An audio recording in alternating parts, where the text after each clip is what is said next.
Hello everyone, welcome to this video. For a long time I wanted to create one video where I would just give you a full experience on the Azure Storage Explorer, which is an excellent tool and I completely love it.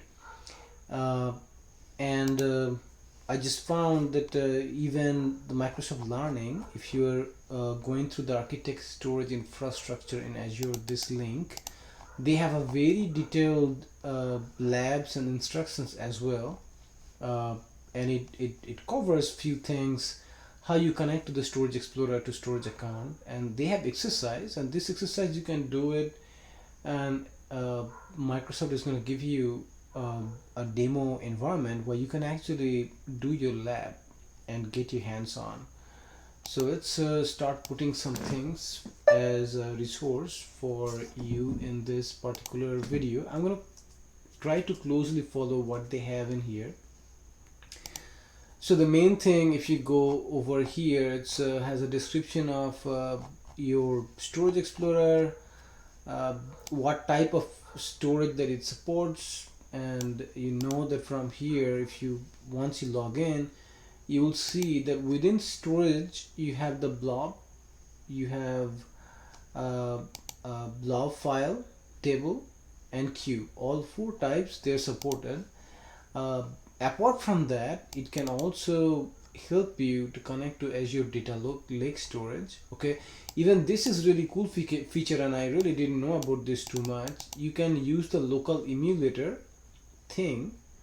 So if you come over here uh, and click on add an account, you see attached to a local emulator. So that is what it is when you do not have any Azure account, but you want to emulate the behavior of Azure storage in your local machine. You can do that.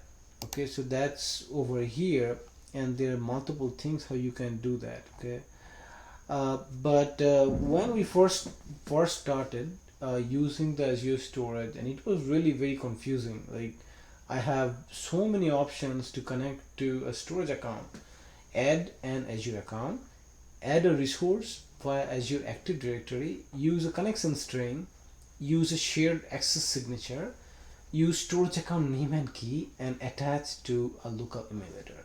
So which one are you going to use? Okay, the thing that I ended up using a lot is either using a connection, like you would use this one probably, by your default.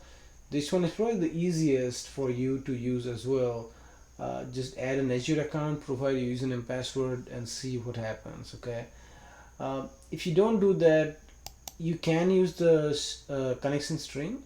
You can also use shared access signature URI. This one is another one that I typically use a lot in my environment as well, where I just get the storage account and the name and the key, and usually there are two keys, just any of the keys would work. Okay, so let's say so all of these options that are available to you. So here are a few things: add an Azure account by using Azure ID. So that's really pretty simple to do. So if you want to do add by Azure, look, add by Azure AD. So Azure AD is this, right? Let me see. This is the one they're talking about. Let's maybe try to do this. Here they're saying no tenant available right now.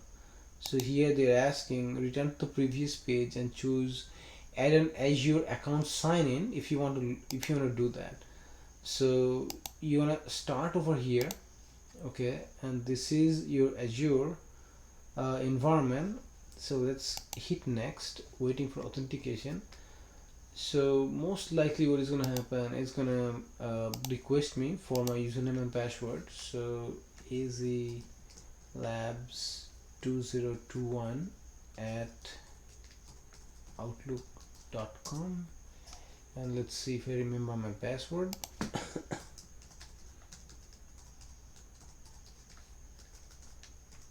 Okay, let's see.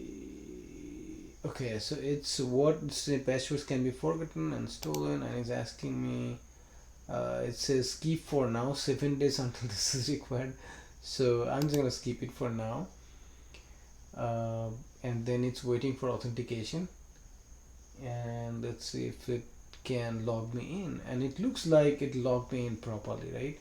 So what it showed up over here is my Microsoft account, and it's saying under subscription I have really one subscription available to you. May have multiple other subscription, so you can choose one subscription or multiple right from here, and I can click on apply, and that has loaded a lot of things for me. Okay, so it has loaded this sponsorship, so this is my subscription, and it has loaded all the storage account that I have. Okay, I have, looks like I have 1 2 3 4 storage accounts, and look at that, it's also pulling up all the disks that I have in my cloud environment as well, and really the resource groups. So I can go to any of this.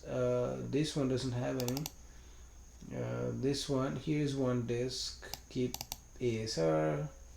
There are 2 disks right there. Lab storage, there's nothing in there, but and over here no disk. So it's pulled up all of the, looks like the resource group where you can create disk maybe, and all of the storage accounts as well. So if I click on any of the storage accounts, you see that I have access to many different things. Like this storage account I don't have too much going on, but this one I probably do have something. Yeah, this one got a whole bunch of stuff in here. I have a blob file storage. This is the file storage that I have. So I have access to a lot of things, and I can do a lot of operations like upload file, download file, open it, copy, and you know, it's very intuitive. Okay, so let's go back over here. So we kind of looked at that, and it's crucial to select the correct resource type because of something. Any connection you create through this approach will appear in the resource in this branch, local and attached storage account, attached container, blob. So I really didn't have to do any of that stuff. Once I have gone through this, it has given me everything. So let's go back over here and click add an account. So we started there. Now if I choose this one now, add a resource for Azure Active Directory, I think you gotta have access to proper access defined. So this is your Active Directory. Okay, that's the Active Directory. Default directory is what we want. Let's click next, and here attach with Azure Active Directory. What resource would you like to attach? So this is saying add a blob container. So in this one I have to give the blob container URL. Okay, so let's go to our Azure and pick up something from there. Okay, so let's do portal.azure.com, and let's see, we can log into our Azure environment, and this is oh no, that's not the account, sorry. So we gotta go back and use another account, AZ Labs 2021 at outlook.com. I think that is the account that I'm using right now, and let's see.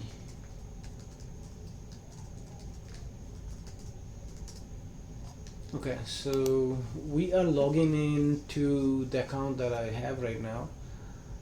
Let's maybe go to lab storage 321, that storage account, and what I want to do is look for a container, and if I'll try to see if I have any. I don't have any container in here, so let's I want to see that I have my firewall, it's available to all network. That is good, that's what I wanted.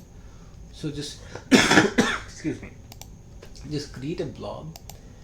Let's call it blob port test. Okay, and here I'm gonna give it container anonymous read access for all container and blobs, and I'm just gonna create it. Now if I go to this container, and let's see if I have anything that I like.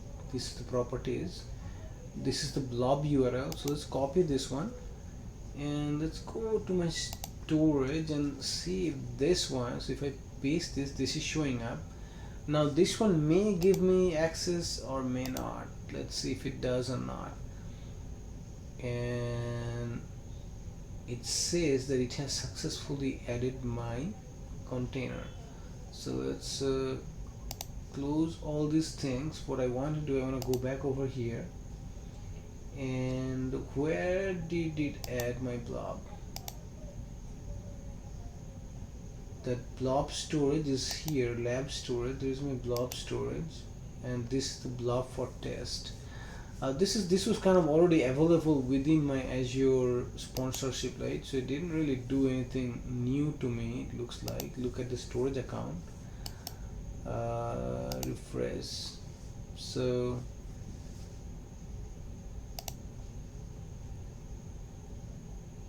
lab storages. Let's just get rid of some of the stuff from here. Just make it clean. Okay, so this is where we are back to square one again. So we have used this one. Let's see if it's giving me any option to get rid of that from there, so I can, well, it's not letting me get rid of that the whole thing right now. So but you have seen how to add that one if you need to. Okay, so let's do, okay, let's, from here I'm also going to clear the successful and clear the completed ones from here. Okay, so what else can you do? So let's go back. Connect using a shared access signature URI. Shared access signature URI, if you want to use that one, you can go back and you can go to your storage container overview, and from here shared access signature, you can go over there at this blade under settings, and from here you can determine what you want, what services are allowed and stuff like that. Once you have all that defined, you can click on this generate SAS and connection string.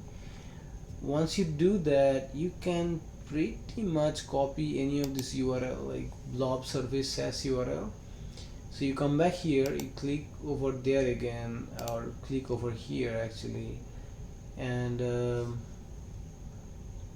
shared access signature is this one. Okay, use a shared access signature. So let's click on that one, and URI, you can put this, and look at that. Although I picked up the blob storage name, it already knows that I have access to all of that and stuff like that. It even picked up the display name, lab storage 321. I'm just gonna say even change the display name to something else. Okay, to test. Okay, now if I do connect, now look at that. So this has shown up. This is not now part of this subscription. It is shown up as a completely different, hold on,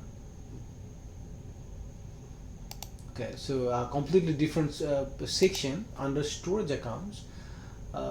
I have renamed this, and I'm able to connect to that storage, and from here I'll have the same. This is the blob forest. Here if I want, I can upload files, upload folders, upload files, whatever I like. See, any file I can choose and upload it. It's just a blob storage, right? So I can choose that, and I can upload it if I like, and it should be here. And once you have done that, you can go to your Azure environment and you can see what is going on. So we have verified that how to do that one as well. Now connect by using a storage account name and key. So if you want to do that, that is also a possibility. So all you need to do here, again, you go back and click on over here, and instead of using shared access signature, you're gonna use the storage account and name, storage account name and key, and you just hit next. What you need to do, again, go back to your Azure storage, and here you just go to the access key. Now you just be careful again with this particular one. Once you get this key, they will have access to everything. Okay, so copy this one, put your account name, and the account key, you can pretty much use this or that. So let's just, usually you would be using key 1 most likely. I'm just using key 2 and just paste it over here, and this is name key, this is what we have used, and I can say next and connect, and this is, look at that. So this is also showed up under this storage account section, right? So this storage accounts name key, this is how we connected.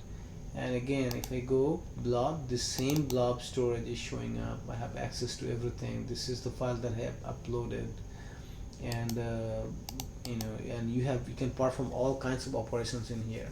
Okay, add a new folder if you like. Okay, new folder, yeah, call it new folder. Okay, so all of that services, they are now available to you. Now let's go back over here. So we have done that.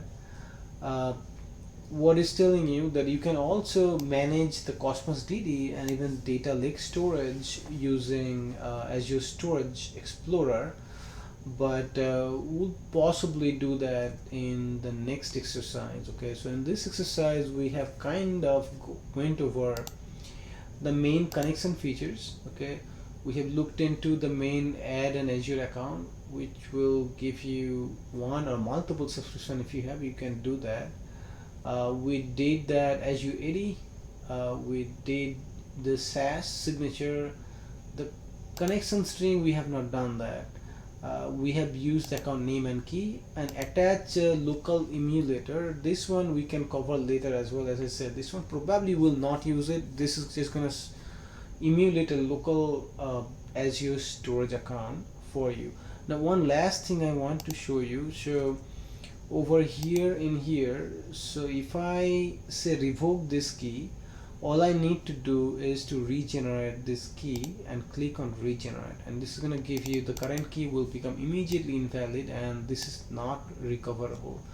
So what do you think is going to happen? If I say, I'm going to say yes, so now this key has changed.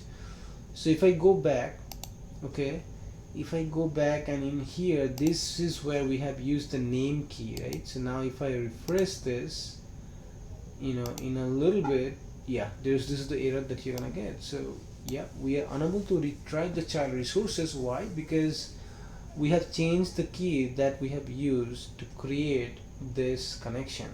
Okay, so that's very important for you to know.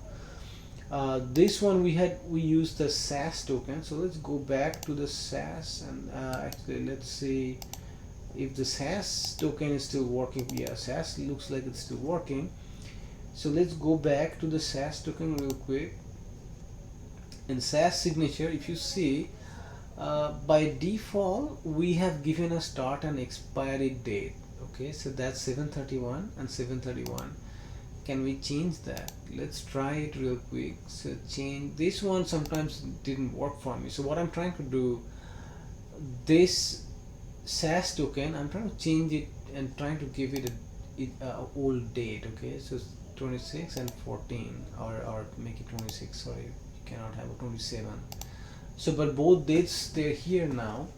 They are past dates, right? So, and it's not telling me generate a key. Why not? Okay, allowed services you need to add, and now you create the SaaS key and the connection string.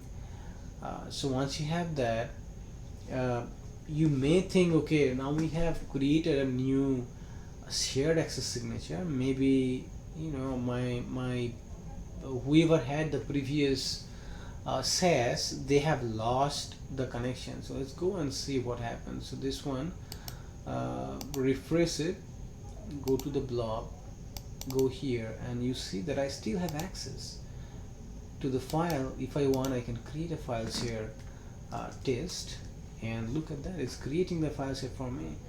So whatever you have done, if you have created using a SaaS, if somebody has the previous URL, it's still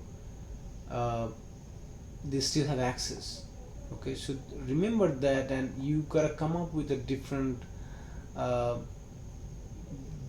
type of thinking, how you need to disable the access if you need to. So what's recommended is to just be very specific about the dates when you are creating this access, and only give them uh, a very short start and the expiry date, so you know that at the end of this time, it will not, no one is going to be able to use this. Like, for example, this key what I have has been expired, right? So if I use this URL, okay, see, I have it, so I got it, and I can come over here. I can also try to connect, and I'm going to provide a SAS signature. I'm going to put the URI, and look at that, it says the SAS token has expired.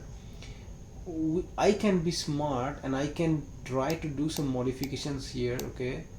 So I know that this looks like it started, okay, on 27 and is ending on, or the end date is 27 and starting on 26th.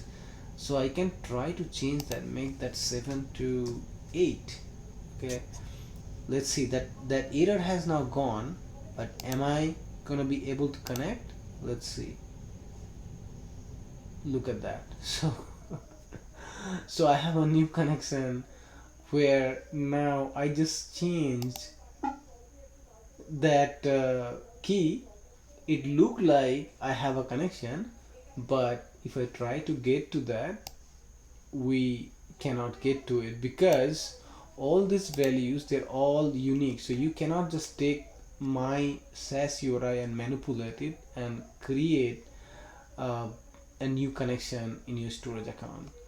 Okay, so that's all I wanted to cover in this exercise. Hopefully now you have some idea how to use the different type of connection to connect to your storage account. In the next video, we'll try to connect to Cosmos DB and our data lake storage, and we'll learn how to use the Storage Explorer to explore those kind of databases as well. Okay, thank you for watching this video. If you like it, please subscribe, give me a thumbs up, and please leave your valuable comments. If you're studying for the exam, good luck.